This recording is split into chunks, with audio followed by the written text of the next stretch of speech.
Tell us about your unit. You say it's effective. Do you have enough resources? Do you have enough manpower? And how do you run from one area to the other, knowing that you can't sustain the entire Cape Flats? Yes. I think what we must be very clear of, Yusuf, we are working currently in 16 gang areas, because that is where the heart of the problem is. We cannot do the work of the stations.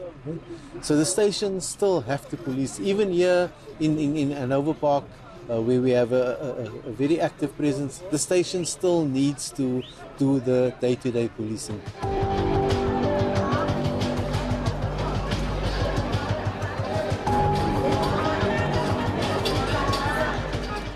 General, we've seen your men and women in action tonight. Very tactical, appears to be well trained. Talk us through a typical operation like we've seen this evening. What happens and how do they work? Well, the operation, like you've seen this evening, is not just an off-the-cuff operation.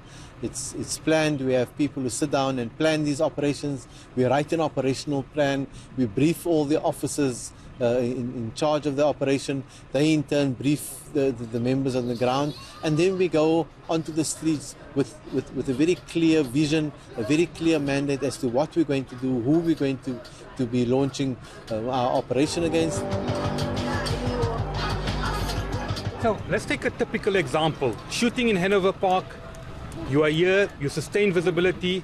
A few days later, a shooting in Mitchell's Plain. You then run to Mitchell's Plain. A few days later, a shooting in Lentig here. It must be running a game of what, almost cat and mouse? Not really, Yusuf. Like I said to you earlier on, we are focused on particular targets. Yes, because we have a large number of detectives, I can deploy detectives to almost every shooting that takes place.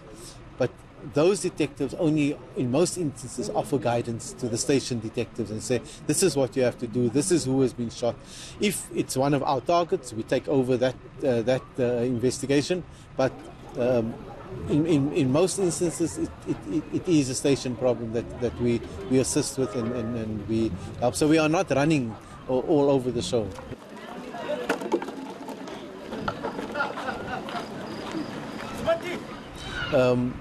Our minister is doing a lot of work in putting and bringing together all the departments.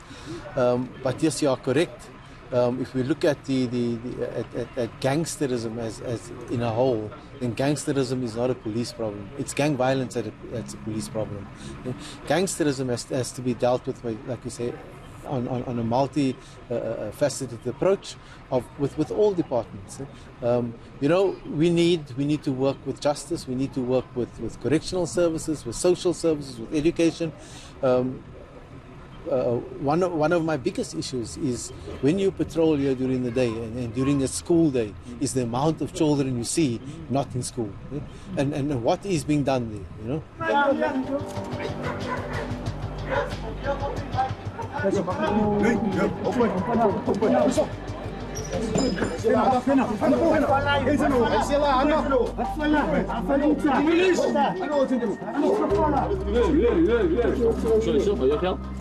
Your scale, your whatever. What do you mean? Why not? Oh. Yeah, like that? Yeah. You said yeah. You're setting it fast. What? Initially. This jogging. My time is practical. Yeah. For the school. I don't know.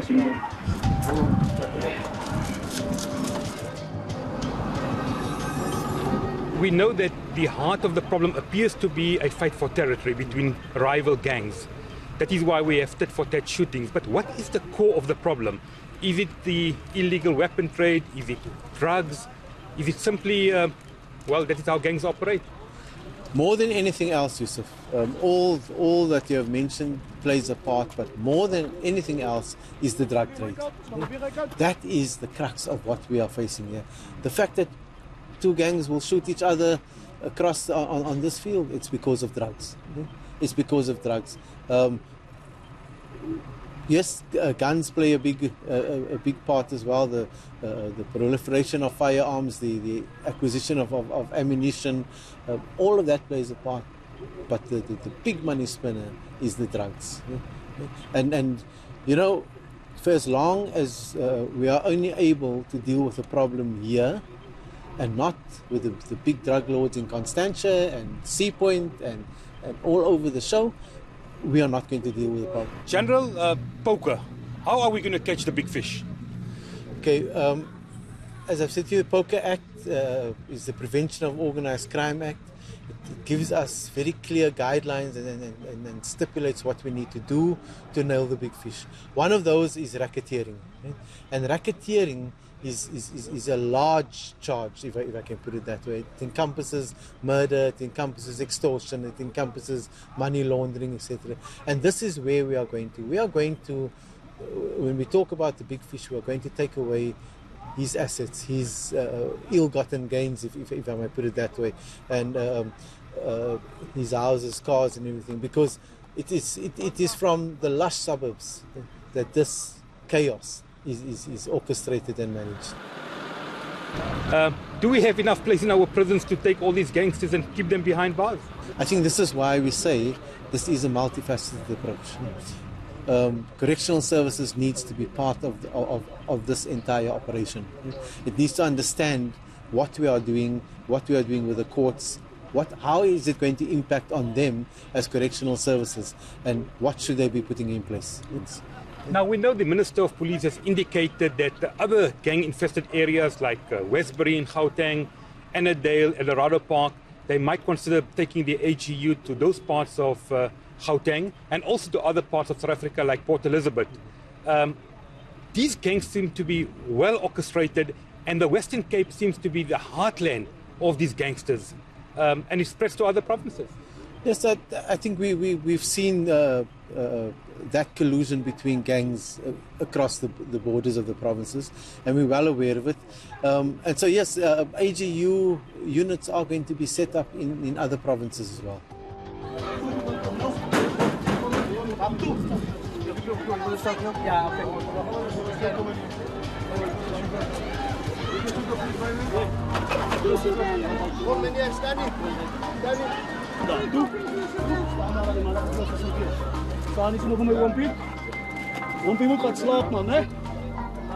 Now, we know the police have made a series of breakthroughs, especially drug labs, manufacturing plants in KwaZulu-Natal, more recently in Gauteng.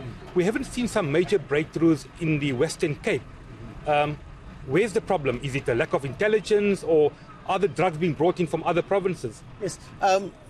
Yes, drugs are being brought in from other provinces, mainly Gauteng. But I think in terms of the AGU, we are still a little bit too young to have made that big impact. Also, our partnership with the DPCI is also crucial, because the DPCI works on all the big the drug labs and drug dealing. But I think from the side of the AGU, we are going to make an impact into that area as well. After the break, we hear from residents about life on the Cape Flats.